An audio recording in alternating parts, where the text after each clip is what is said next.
Ja moram...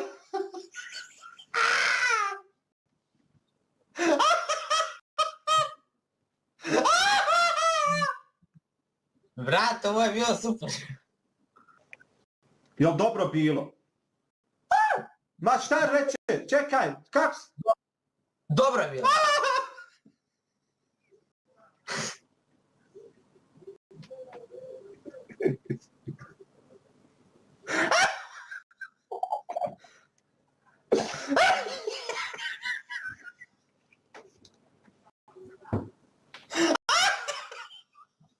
Brate moj!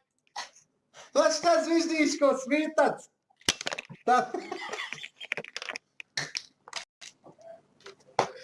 Brate moj! Ja ba tebi o naturi pričaj, materi. Ajde. Ajde djece da čujem. Popio sam 9 čaše Coca-Cole. Brate, ja sam se napio jedno meso i torta i pita i šta hoćeš. I fanta i voda.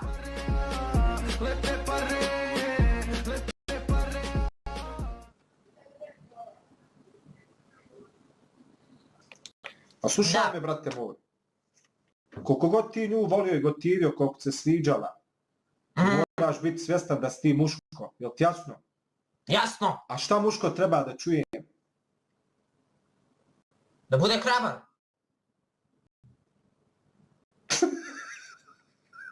Da bude moćan, bre. I da bude izdržljiv. Još? Uporan.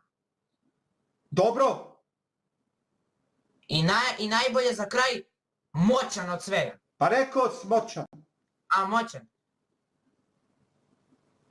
Iskren. Samo istina. Koji si ti smjer? Koju si ti školu pisao? Ekonomska, službenik u bankarstvu i osiguranju. Šta misliš, brate, da budeš posle toga kad završiš tu školu? Ne znam, brate, ali htio bi da budem majstor.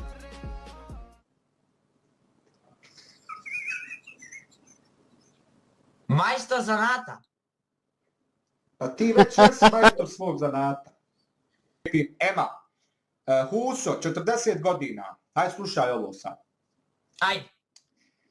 Huso 40 godina živi još kod roditelja. Non stop ga babo ispituje hoće li se više oženiti. Ne prođe malo nađe ti Huso ženu 25 godina stariju. I hajde kaže on, to je ljubav, godine nisu bitne. A roditeljima nije nikako drago, ali hajde prihvati. I eto on su uzeli i oženili.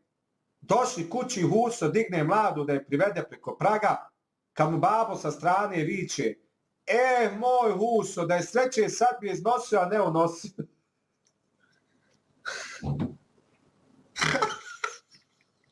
Je skonto, vrat? Da. Šta je skonto?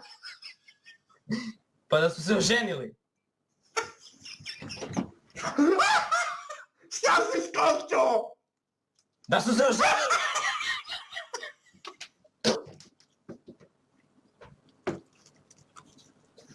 Evo sačekaj, zove me drugar, došao mi je u kući, sačekaj, molim te. Neću ga pustiti na live, recimo. Dobro. Pa idi po njega, ali neće doći u live, recimo. Dobro, sačekaj.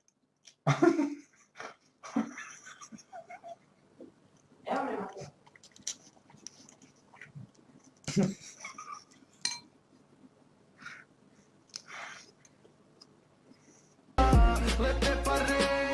Mujo, da se mi lijepo nešto dogovorimo. Od sada ćeš toliko puta da jedeš koliko me puta jebeš. Bona fato, zar ti nije žao da umrijem od gladi? Aha. Pa žao li mu je stvarno?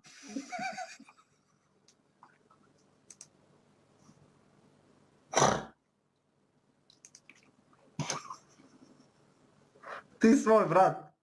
A jeste, brate, ali ne razumijem se u viceve, brate moj. Ajde. Ovaj lahak. Kaže pocajac plavuši. Plavuši. Dajte mi molim vas svoje ime. zaustavio je, znaš, i rekao je dajte mi svoje ime. Znaš šta na to Plavša kaže? A kako se ja onda zvat?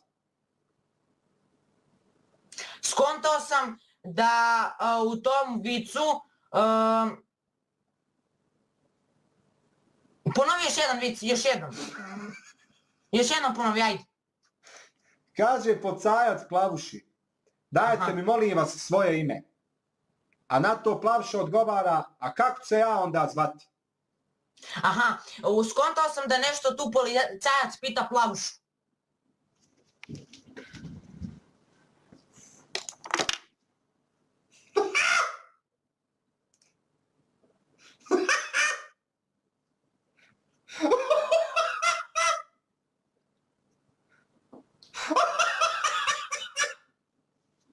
Pa brate, ne razumem se u vicevi.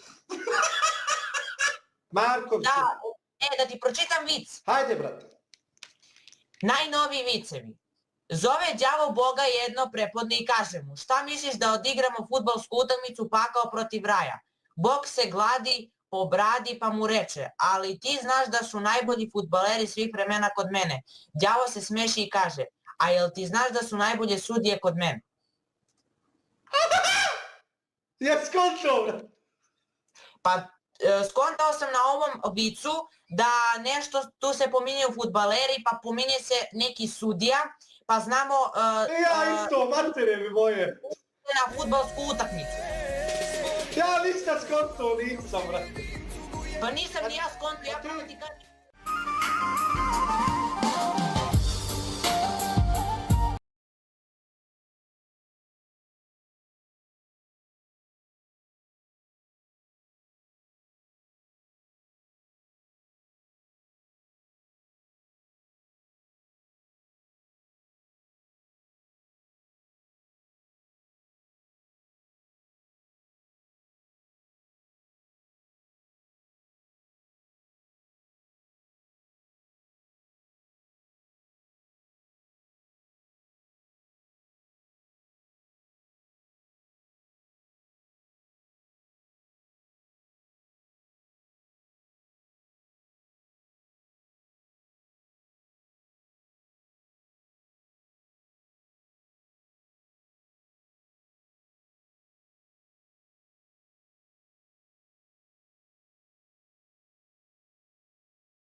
Good. Charles surviving on 200-ish HP.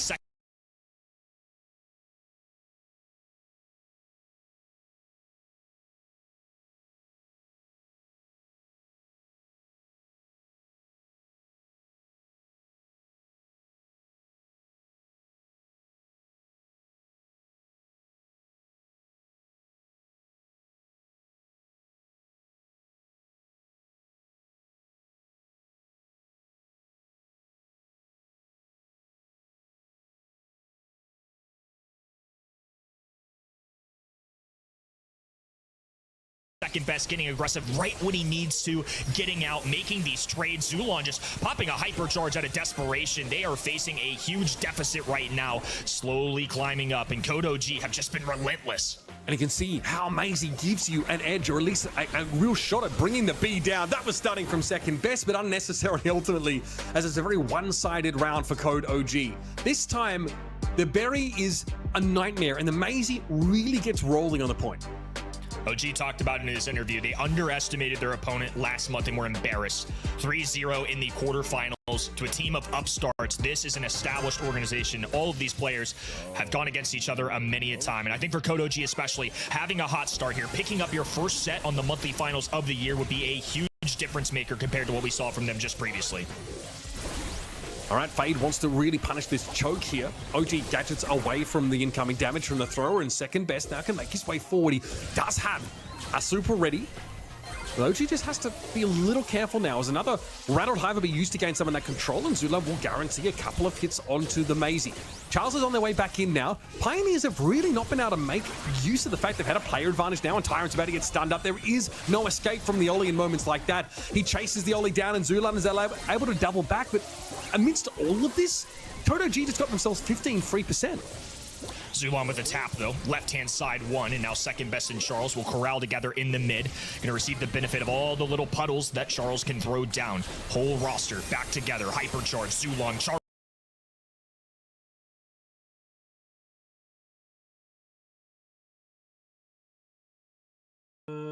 Ovako, znači, moram sam prebaciti, ispratila mi se baterija na mikrofonu, tako da, evo, sad sam prebacio na ovaj pomoćni mikrofon. Znači, ovo je Brawl Stars, znači, Championship, tako da možemo svi vidjeti malo kako igraju profesionalci i naravno može se iz toga puno naučiti. Evo, to je za vas, evo, koji pratite redovito Brawl Stars koji ja izbacujem. Pogledajte malo kako igraju pro igrači i vjerujem da će biti od koristi, pa evo, ajde, idemo odmah, puštam da ne odužim. Charles responds, fade goes down, Tyrant backed away, and now second best encroaching. Tyrant forced back, trying to step up, but there's just so much oppression coming in from the berry that they can't move forward. These taps from Zulan have been pretty incredible, but OG cleverly dodges away from that Iron Hive and won't be stunned up or slowed up at all. Zulan hits a first and a second. OG has to get to the way, but second best trying to go in on Tyrant before his super can trigger. Tyrant's able to bring him down. Fade here has to dance amongst the ice cream on the ground as Tyrant knows he has to step onto the point here. Hypercharge might have kept him alive for a little bit longer, but a beautiful gadget from Charles will knock the Carl back. Massive disruption there, and that could change things up entirely. Now OG have roughly a 10% lead. Second best once again diving, not enough damage. They clean him up rather quickly. Now KCP with a chance. Charles trying to drop the hypercharge, covering up this entire right-hand side. Fade can thankfully walk over water, though, one of the many benefits of Juju. Yapkin's tuck in that corner there, but still Pioneers are behind. Excuse me, need to get back into the lead here. Zulan able to catch on to some degree, but OG hides away after being slowed up by the Iron Hive. Here comes second best, has to get to the way as Tyrant is flashing that heat ejector gadget now, creating a damaging field on the point. Pioneers have gotten themselves into the lead now. Kodo G have got to make a move, but they're being spectators. They're sitting back. Charles here helped get them pretty close, but this one could go either way. That's a takedown, and now just a few percentage points away. Second best rushing to the mid. Tyrant, hypercharge. They don't grab the kill in time, and it'll tick all the way up to 100%. KCP hold on in our tightest set of the day. It really takes quite a level of skill to win against that composition. Really, look, you can see how much they have to respect the berry, because not only does he have an absurd amount of healing, but also can put out the damage. But in some of these really crucial moments, you notice that, Zulan on the B is putting out some really good damage and crucially keeping the Maisie towards the back of the map, meaning that OG can't go aggressive with that super. I really felt like in the first round, KCP had the better start. Kodo G caught up, but in the end, that round went to KCP. What do you think were the key moments that turned the tide in the second round, though, Kenny? I feel like, honestly, just getting their feet under them way more quickly and then never letting go. I feel like in game number 2, Kodo G just simply could not miss. Wasn't seeing Zulan tapping as much, but in that game 3, it felt like an even duel to say the least. I mean, this might be a better match than we think it's going to be. Yeah, I agree. Maybe my expectations here need to be revised after what we saw from Kodo G, because this is a great draft. They get the Ollie, they get the berry, so, I mean, we knew that they were going to go for some kind of tank combination, and Pioneers were going to have to be the ones that figured out the answer. I think it was really hard to play the Juju in this matchup. I think Fade, look at me, you can see, I think he had his work cut out for him in a big way. I think still trying to find a way to be relevant while also staying alive against all these brawlers that outrange you is hard to do. So credit to that guy. He had a great showing. Carl stood really out to me in that match. I really feel like Kodo G could have taken that one. So just like you, Uber, I feel like I have to revise my expectations for this one. It could go all the way just like quarterfinal number 1. Yeah, I think, and that's fine. That's the whole point of us sitting here and adjusting our expectations. We've seen them, put on a good show. Can they keep that going, though? I think that's a real question you've got. Remember, OG did a lot of the help with the drafting for STMN. So even when he wasn't playing on stage with Bobby and co, he was up there with a headset on, weighing in on a lot of their pick and ban decisions. So that's a real experience. That is on stage at tournament experience that surely carries over here. And they're going to have to lean on it, Kenny, because this Kansas City Pioneers team are kind of an embarrassment of riches as far as an org is concerned. They have the star power. And I'm not just talking about Tyrant. Poco, Carl, Sandy on that right-hand side, clearly alluding that they do have that first overall pick. And then Hank, Mr. P, and Jana, I mean, very standard ones on that top left, Sonny. Honestly, I could see a Jujurin coming here once again. Very standard bans, as you mentioned, and also just overall, I feel like both of those teams are now kind of going with the safe pick options. We haven't seen any huge new brawlers. The Maisie maybe, but Maisie seems to be a pick that NA values more than other regions, Uber. Yeah, again, it's middle of the road, jack of all trades, queen of none, you could probably say. Pioneers here, though, have already seen this Ollie come out. Now, we've seen Lu on this map, we've seen the Buzz, we've seen Surge even picked up to have those strong side lanes. B can be very effective here. Here's the Lu. We did see like a Lu picked, you know, in a previous set, in the previous series, and I had to shut down a Chuck. It's a very different story against this Ollie, but that hypercharged super, you can be losing the entire game. You can be 0 gems to 10. All we have to do is hit one of those and things get flipped on their head entirely. So put the Lu in the right player's hands, maybe Zulan if you want him to be the playmaker, and Pioneers now can really build around this comp. Curious to see what the second selection is for them as well. Anytime you see tank early pick, you think Lu as the second. Stu's kind of who I have my eye on, and honestly been really impressed with Stu. I mean, already last month, phenomenal brawler, but just coming into today, excluding North America, our other 3 regions combined 75% win rate with 20 plays. That's really high. The success is clearly there. Everybody just from the eye test can see that this guy works, and I think that's a fantastic 2-3 turn into this Ollie in particular. I like it. I mean, we've obviously seen just how impactful Stu can be over some of these series. The room for skill expression is immense. The Tara is a rarity, but again, you can really bully into a side lane, and frankly, it feels like you have that same potential as Lu to turn the game on its head with that gravity, which, by the way, with that star power gets even bigger, even easier to catch people inside of it. So it's a pretty unique pick, but I do think against some of these more single shot brawlers, Help from Beyond is very good at giving you some degree of map control. Pioneers don't actually have a way to like cleave through those 3 spirits that do get spawned out. Well, they do now. Amber is a great answer to that, and in general, just very strong at controlling that middle part of the map. Looks like they're going to be going for destruction of some of that grass, and then also it's going to be great at eradicating any of those pesky spawners that Tara can drop. In that 4-5 turn, I actually did not mind the Tara matchup. I mean, the extra spawners do quite well. In the Stu, Lu's going to take several shots to get rid of those. And like you mentioned, in Gym Grab, you don't always have to be the best team. You just have to be the best team for about the last 15 seconds. One big pull can change everything, similar to Gene Super, Tara Super in that same category. All you need is one big play sometimes, and it makes all the difference in the world. Here we go, folks. Gem fought for our second set.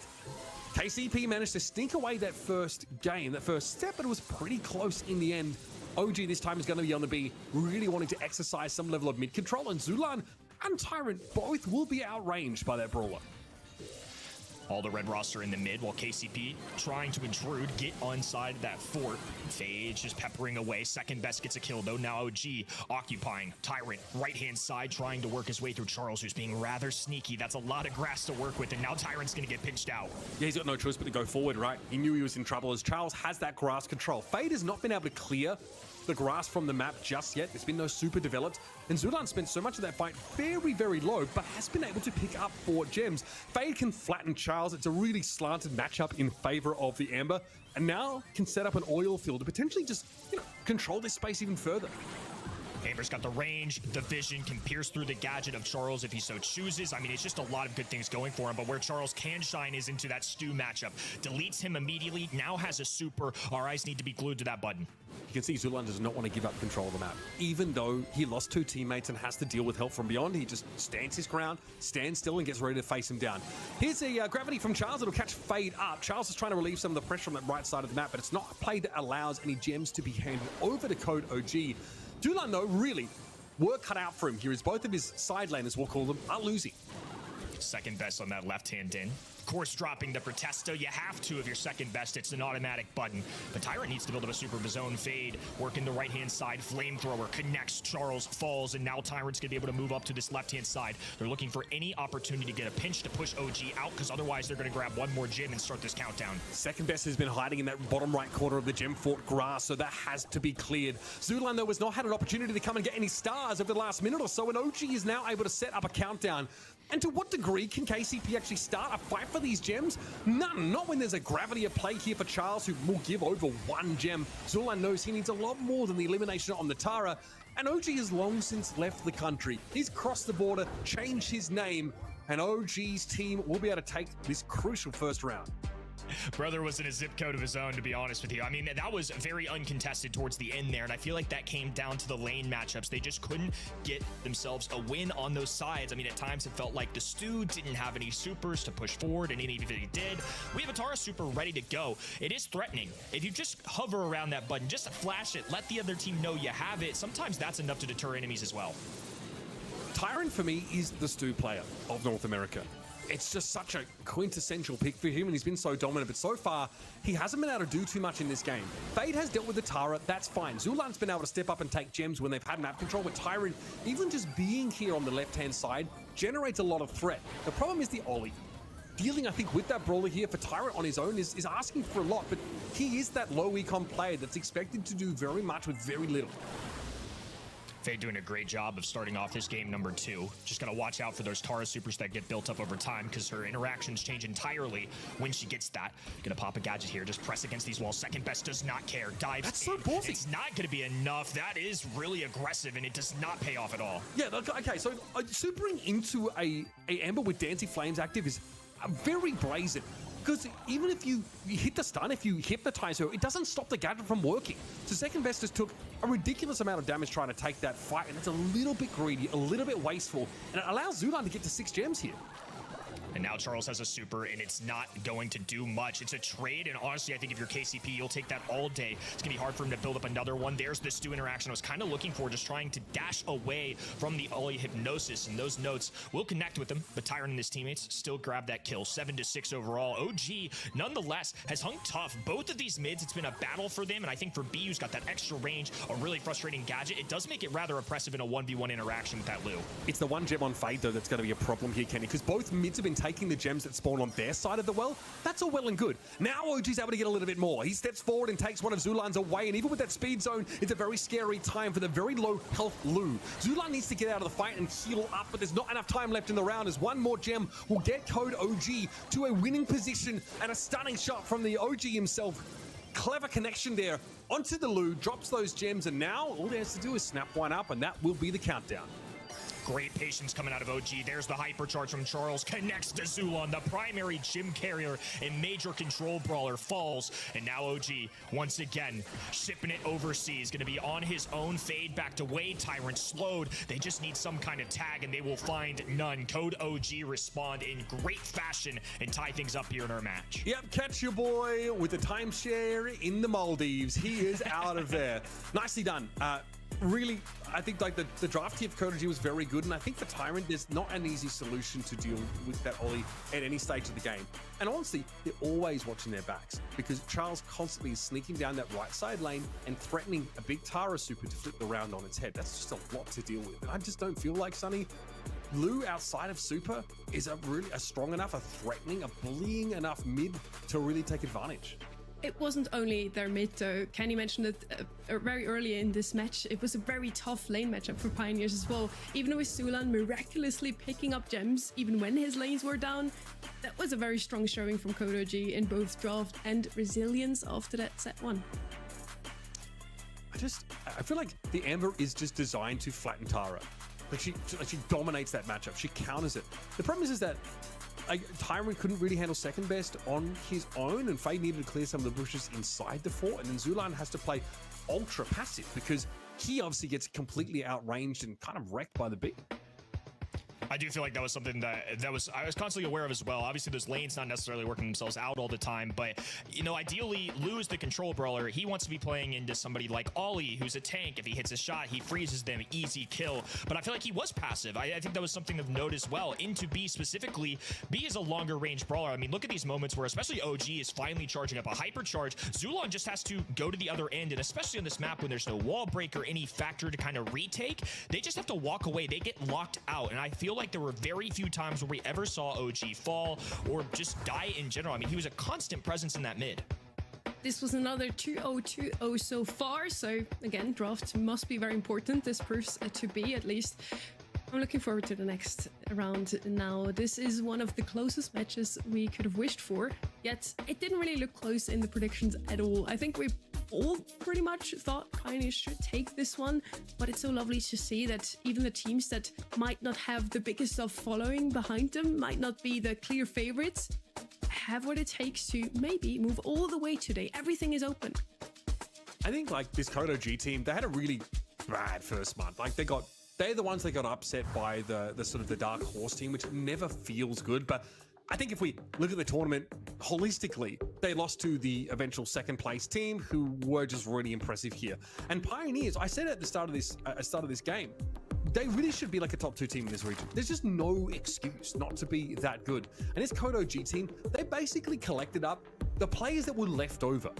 They didn't make it onto those top rosters. So they're no names, but they've got a massive chip on their shoulder. They feel like they've got something to prove, as they were the ones that were left behind. Kodochi actually did take a game in the first round. Little correction from my side there, sorry. But yeah, Kodochi is looking a lot stronger than last month. They definitely put in the work to now build up even more chemistry, to now have the draft ready. And I think that's so important. Looking at the draft now for set 3. Not going to be the last one, we'll see, because it's 1-1. We're going to see some more Brawl Stars of those 2 teams. First pick is with Kodochi. They banned out a lot of tank counter there, also with the Lu picking a tank counter themselves now, but I feel like we're going to see maybe a Daryl, maybe a Jackie later on here. Pinhole Punt is a map where you can indeed play another Proko tank comp, Kenny.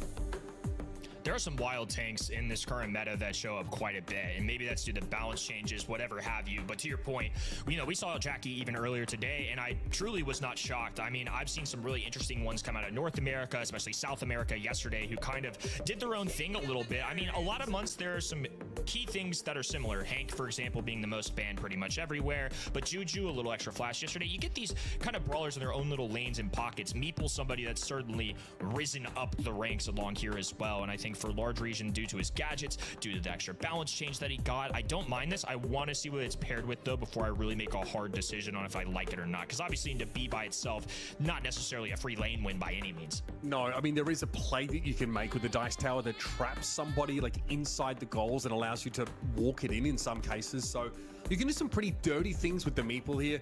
And we obviously know that Janet can be extremely potent. Just charge across the map there and basically nuke a brawler for free and have decent amounts of control here.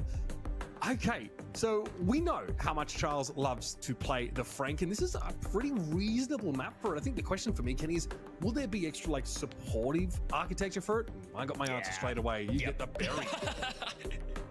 Yeah, I mean, they responded to you quick, buddy. I'm glad they answered your question. I honestly, it's hard to draft a tank that early and get away with it, but when you look at that ban stage, Lu is gone. They have drafted B. Those are usually your top 2 answers. Yesterday in SA, we saw an M's pop up as kind of one of these impromptu answers. I didn't love it. I think that was very circumstantial and probably more into Ash. I don't think, especially now that we see a Barry, there's going to be a very easy way to bring this Frank down. Well, they're doing it again. All right, let's see what happens. Okay, the M's gets picked. It's a ranked special, isn't it? But really effective, I think. Obviously, if there's any kind of grouping, and you have the ability to almost counteract the constant healing of the berry. Look, I mean, with Friend Zoner, you can sort of knock people back. I think it's a powerful hypercharge that people sort of overlook a little bit there, but it's definitely a little bit of an off-the-wall pick. It's one of those brawlers that even when observing, you know, pick rates and practices that this region and all the other regions has done, this feels like one that's just kind of coming out of nowhere to me. I mean, truly, I have not seen this nearly anywhere when reviewing past practices. Not a lot. So I wonder if this is just one of these well-kept secrets that pros kind of just had in the back of their mind as your emergency tank counter. Like I said, when the B and the Lu's gone, who's next up? This seems to be that, at least today and yesterday. And so far, so good for KCP. Second best, trying to move down to this right-hand side, gets stopped immediately. Janet taking to the skies, and OG running to the back of his spawn, going to be joined with Charles here. He's going to heal him up real quick, but plenty of pressure now coming in with KCP, especially after that super. Yeah, here's that caustic charisma now. The second best, frankly, just has to walk straight into. Charles is trapped, but no one on KCP actually have the ability to shoot through that dice tower right now, so the berry will mostly be safe. Here comes second best yet again. Tyrant just getting free damage against this Frank. I think Pioneers want to separate second best from Charles as often as they can. God, that was a friend zoner used aggressively there by Zulan, and second best just disintegrates. Zulan playing this brawler really well so far. I mean, Frank has not been a factor whatsoever, and he's got the most beef to him on the entire map. And to your point, Barry and Frank have not been side by side at all, and now Fade's going to get a free trap in there, a rattled hive connecting around. Doesn't do much of anything. Tyrant popping a hypercharge and taking off to the skies in the final moment. Oh my goodness. This has been a bloodbath so far, and Tyrant will wipe away one more. Fade has to sprint over a pass and an easy walk forward. Just textbook stuff coming out of KCP. There's no time for a super there from second best. That is so dirty. And again, you're basically guaranteed a free elimination when your Janet is able to come forward against one of those squishier brawlers. OG really had nowhere to go. Here's that Rattle Hive that came out. Second best is in a bit more of a dangerous spot, but these unbreakable boxes mean you control Frank a heck of a lot on this map. Tyrant and Zulan basically are grouping up on the other side of these walls where the Frank is, just peeking around, taking a shot, then backing on away. Another dice tower here, expect to come down, catch OG out, basically rendering him useless, and there's Fade with the super. This time it guarantees the kill, but Charles is going to get in the back line here. Can't finish the job though. Has that hypercharged super and Fade's in an awkward spot as he'll be broken down by second best. That was kind of nasty work, I'm not gonna lie. I thought that Barry was gonna make a bucket there right after the super pass. Things were looking bleak. Frank not gonna be great in overtime. Barry doesn't have the most range, but at least they have B on their side. Tyrant once again with a hypercharge though. Second best stopped in his tracks. And Tyrant once again flying over to the other end to cut off on that left-hand side, and Zulan has walkway to dribble. He's gonna back off for now though. With the respawns coming in, he has to be careful. OG Stonks though just started again a little pricier. That was a beautiful little hypercharge super off the back of that now, and B really rules the roost in terms of the map being fully opened up now. Here's those M shots that are coming in. Tyrant, of course, is able to, hold down that shot for longer to make it longer range. Charles, though, with a super at the ready. It's almost go time here for Code OG. Second best is going to try and walk it up and get healed as much as humanly possible. There's 30 seconds left in the round. Super thrown down by Meeple. Absolutely pointless here in general, with no walls to shoot through. And Code OG, though, have not been able to regain possession.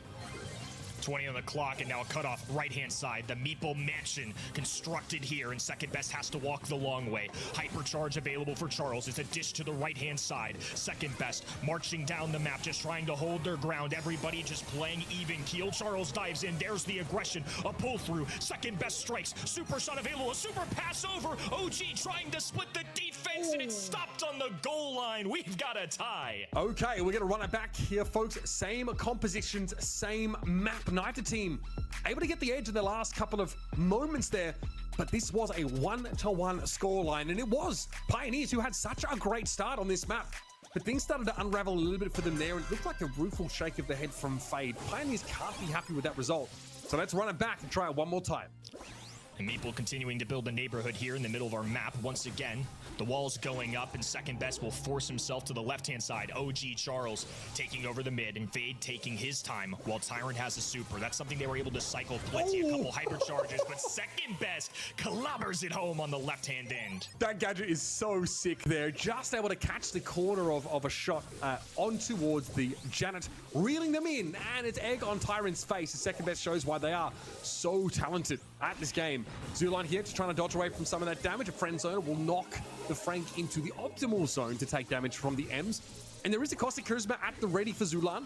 Tyrant also can guarantee a kill potentially on OG, who doesn't have the mobility to escape from that Janet super. But here comes Charles, wants to lead from the front. Second best stepping up, trying to get plenty of healing. Is a super to come down to break the walls. A shot was there! What a stun on Tyrant! And a goal guaranteed for Code OG. Wow. I mean, much better start for Code OG. Tyrant has to respond. He does have a hypercharge, and once again, works on that timing. Lands straight on OG. Charles now diving in, using his super to his advantage. He's somehow still alive, but Tyrant has a breakaway. Left-hand in, wide open net. Just has to walk this one forward. It takes his time, waltzes that one by, and will tie this up. Okay, makes you wonder why Pioneers didn't do that earlier. They really got value out of their supers this time around by just flipping the script and being the ones to go aggressive. Second best caught inside the dice tower for a time, chunked down, but still very much a relevant threat here as the shots are coming in from Charles. Zulan has to respect them here, trying to exercise some zone control over the middle part of the map, and second best needs to not get impatient here. Charles is pocketing second best with the heels, and now he's diving in once again. The ice cream taking over the map, and second best in all of his health points. March away. Code OG put it in. Second best with a bucket, and they'll take the lead in this set. I mean, moments like that, you can really see how fragile, how frail this Pioneers composition is. Like those brawlers, the Janets, the Emses, the Meeples of the world, we're talking like 6k health maybe to work with. Up against a Frank who has twice that amount, plus the constant healing. As soon as Code OG can get close with all three brawlers and not one caught inside the Meeple mansion, that's when they look terrifying. There were a few interactions in that game that were really interesting when they boxed in the Frank, had a super available so he could break his way out that way, but Barry just lobbed up shot after shot, so you couldn't do any damage to him. It wasn't practical, so they just let him go, and this time second best once again going to be recycled out. He's truly being a sponge this game, already down twice. Shots going through the wall due to Meeple's ability, and Zulon trying to move his way forward. Tyrant on this right-hand side is a nuisance. They have to get rid of him. Zulon, big reminder that he cannot shoot the ball through those boxes, and nice as that would be, this does give KCP a fair bit of control, and there it is. Okay, this should be OG getting blown up instantly here as Tyrant, with full movement control, is able to bring that B down. However, does not want to fly too low over the Frank, lest he be plucked out of the sky by one of his talons. And so second best, healthy enough with a super already. Zulon trying to get aggressive here behind this Caustic Charisma, but I just don't think there's any value to be had there. I think he was trying to force them away, maybe more for area denial, but the second they popped that B gadget, it was just useless. Charles trying to defend his teammates, actually picks up a kill. Fade responds with one of his own. Now it's a 2v1. OG super in his back pocket, and Fade knows better. He's just going to dump this ball off, back away, and now has to deal with 15,000 plus health points on that right-hand side coming his way. Yeah, Charles as well going to spin him with a super to keep second best nice and topped up, but you've got to respect that Meeple super. Shots coming in through the indestructible boxes, but Zulon's the one to fall. Tyrant's in an awkward spot, and Fade, oh, I think we know how this one goes. See you, buddy. Oh, that is rough. Another goal for Code OG. Fantastic work out of the big man there. Just a good team synergy coming together. They're well-rounded and once again getting aggressive. Charles right-hand side walking alongside second best. OG dribbling, dishing right. All of KCP clustered together, just trying to use these indestructible walls and Meeple's super to their advantage and cling on to whatever they can. Okay, Boombox going to be thrown down, cleared instantly by second best now. Rattled Hive comes out, and what is the plan here for Tyrant? Wants some damage on second best, but it's healed through, and Fade is blowing up. Tyrant's in trouble, going to be caught out by a slow here of OG. A great shot connecting onto Zulon, and this one, folks, is done. Code OG with a sick composition. Again, somehow they managed to get Berry plus a tank, and they'll take away Brawl Ball. Really good showing from these guys. I mean, clearly a different team than what we saw last month. Again, talking about the mentality, you saw it in OG's interview. I mean, they were definitely disappointed, right? Getting 3-0'd by a team that nobody was expecting to perform as well as they did. Maybe you're right. Maybe these guys just happened to play the second best team in the region, got bounced early, and they've still got a lot to work with. That was a phenomenal showing in those two last games. They definitely didn't have an easy task last month. Today, I have to argue it's also not easy for them. Pioneers is a very strong team, but Code OG manages to pull ahead here 2-1 overall. I had second best on a Frank firmly in my sights. Zulon kept him well in check, but he still managed to score a couple of beautiful stun and shoot goals. Kenny, which player really stood out to you in that match, and why? Honestly, I think it's second best. I mean, just having 4 buckets for your team, putting the team on your back in that aspect is great. And I think a lot of that is due to Barry. There were times early on where Frank, just being the natural brawler that he is, it makes second best job hard. You're facing into an IMS. Off the beginning, you're kind of waiting to get your super, your hypercharge to get that extra movement speed. And once he got going, was able to score for his team, be a sponge, take up all that enemy damage. It's interesting to see the kill count there as well, because KCP clearly favored in that front, but at the end of the day, second best and his teammates were able to get more goals, and that's what matters. There's just a degree of inevitability here about this Frank. As soon as he's like on, the enemy side of the map, I feel like it was going to be a guaranteed goal there for Code OG.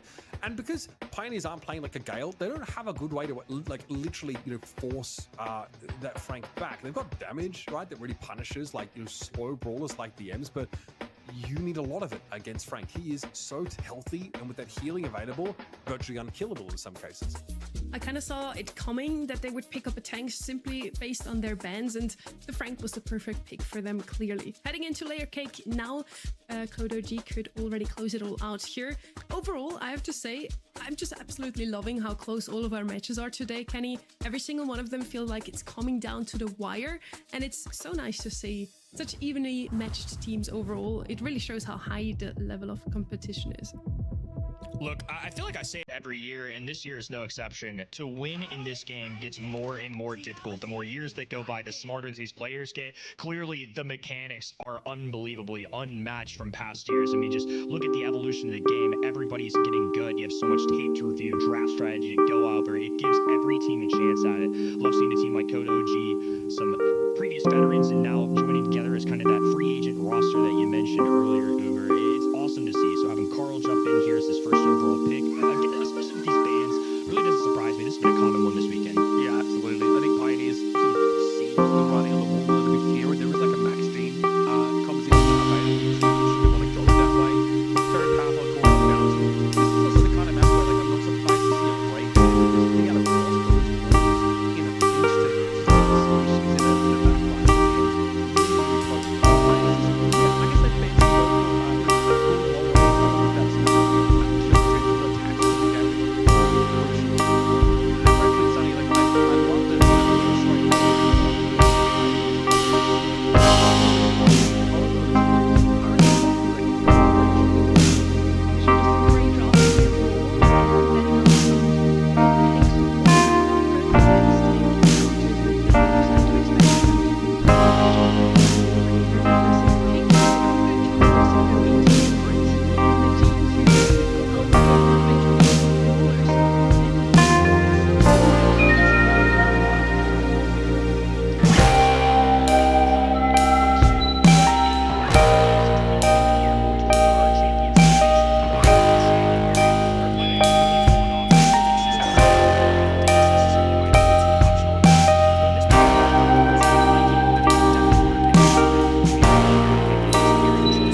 obviously really important, and they were very calculated about it. It just wasn't enough. Ooh, just off the mark as well from that fade super. Second best is not going to get pulled. And now Tyrant getting aggressive, dashing forward, trying to protect his teammates so that nobody else is lost in the mix. It's tied to star count, but this is why that blue star matters. And the fact that Code OG gave it away for virtually 3 alongside a kill is really going to help the Pioneer cause. Tyrant knew, I think, if Pioneers gave up map control, they would lose the round on the spot, just because they're going up against a Penny and this Juju. So it's clever. Go in, take a trade, and make it so KCP aren't forced back into the corner entirely after that little engagement. Still, we'll see the supers come back around again. Another Gregory, another turret here from OG, another tailspin from the Carl. So you do need to respect it somewhat. Zulan is more than happy, though, if there is going to be some pressure of that variety, but he can't deal with that thrower damage coming over the top. And now with 30 seconds left, Code OG have that 2-star lead. That means it's Charles or 2 other eliminations, and Tyrant, man, that is beautiful. Got the 3 stars he needed. He needed that for his entire team too. Got doubled down, so Zulon fell, and now koji down a star have to get aggressive here. The fourth brawler touches down the map. A big-time pull going out of Fade. It's not a kill, though. Second best survives, and Tyrant not able to get as aggressive as he was like. Pops the super, low HP across the board for the red roster, but KCP are backing up into their spawn, playing it safe, and will manage this lead. Now they're one game away from taking us to yet another set 5. And you said how important it is that Shade super is available, not just for the fact that you can walk through walls, but because you have that 30% damage reduction when you want to go aggressive. Honestly, it looked a little bit dicey, but Tyrant's so clever, realizes there are situations where he just has to take a trade of stars in order to maintain a good footing for Pioneers in the middle of the map, so they don't just get owned, frankly, by the Juju pressure while they're stuck in a corner. Tyrant switched up his lane. They weren't quite sure where he was. Zulon on the right-hand side this time, so Tyrant's going to be able to get some great steps in, taking a few hits, but he's just trying to charge that super. More importantly, it's not going to equate to much, though. Does move the ball forward, does charge it a little more passively, but it cost them an extra 2 stars, and now they can't pressure as much either, so koji safely with this lead. And that's maybe the problem here for Shade. When you're ahead, when you have that map control, you end up just walking into these chokes, these lines of sight where you can get, pincered here from multiple directions. Tyrant doesn't really have a great place to be right now and always has to stay on the move because of the penny turret that's constantly giving Pioneers the hot foot. Zulon on this left-hand end, just trying to get rid of this pesky turret that's chipping away at Fade, making it much more difficult for him to walk. Alongside that, they've got second best, who's dropping the flames. Tyrant is going to have to run away. A shield going up for Gregory, and now he's going to have to join his teammates, get a little passive heals coming in from Fade, but it does allow Charles to expand, and we still haven't found a way for KCP to quite penetrate this defense. And you'll notice the Tyrant can't actually get supercharged. koji are not getting close enough to the Shade, and Tyrant's trying to force some with the use of the long arms gadget whenever it becomes available again. So there's not really been enough damage done by this Shade, though, to guarantee that kind of play. And here, second best is going to be stuck in the corner. That's a good turnaround, but Tyrant gets get traded out. So even though KCP just had all the map control they could have hoped for, they still end up trading down in those stars. And Zulon's got to watch out. Those feet, yep, are gone. Just didn't have a way to get back in his super form. Not enough shots connecting there. And with 15 on the clock, Code OG and his team are up ahead. 7 stars. Fade low health points, and Zulon is just shooting from a distance. Even Charles can sneak onto this left-hand side safely. This is a very different ball game now. It's going to be a match point for Code OG. They could cause an upset here early in North America. And you know what? The comp is good enough. Code OG as a team are good enough to pull that kind of result, which would be really validating, I think, for this team, who probably faced a pretty large amount of scrutiny for falling out so early last month and also losing a pretty one-sided fashion their qualification game, forcing them to run it back again. But his comp is really, really good. It's so solid. I think the penny is low-key, really impactful here, and that KCP can never get comfortable on the map. I'm sure they were harder on themselves than just about anybody out there. Tyrant can float over water just like Juju. The little ghostly man is going to be able to get a couple tags in there due to the extra range of that gadget. Zulon is allowed to grab that blue star. So this time it's going to be Pioneers starting off strong. It's going to be a battle for this mid either way, though. Either the first kill, the first super from something like a penny could really change everything here. Charles stepping up to take a little bit of damage, but this is resulting in some more map control for Code OG if Zulon can be dealt with. There's a magic hand up for Fade, though. OG has to be aware of it. Doesn't have a super here to block that. See, Salty Barrel, pretty effective for this penny when she wants to be the one to go aggressive. Still that magic hand being flashed here in Zulon, of course. Last round got punished for dropping his legs and actually having them picked up, so really needs to tighten up the gameplay here on this RT. No easy pulls for Fade either. A salty barrel from Penny, a tailspin from Carl, potential for Gree. I mean, Charles is probably your best bet if you want to get that pull, but you really have to make sure you can secure that kill. I think that's why we've seen him be a little more passive with the super.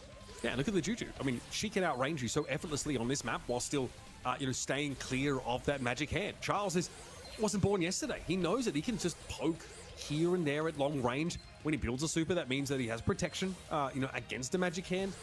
Code OG really just have so much to answer this comp. I really don't think, there it is. Just OG throws down a turret. That's a magic hand has to be used, but now there's no threat being generated by Pioneers anymore. Tyrant tries to step up, but there's a salty barrel thrown in the way and good damage being put down by second best. This is far from over, folks. Charles comes forward, Fade goes down, and Pioneers are in shambles.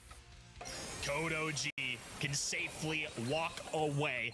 A devastating month number 1. A sweep. Didn't even grab a set, and today they're going to have a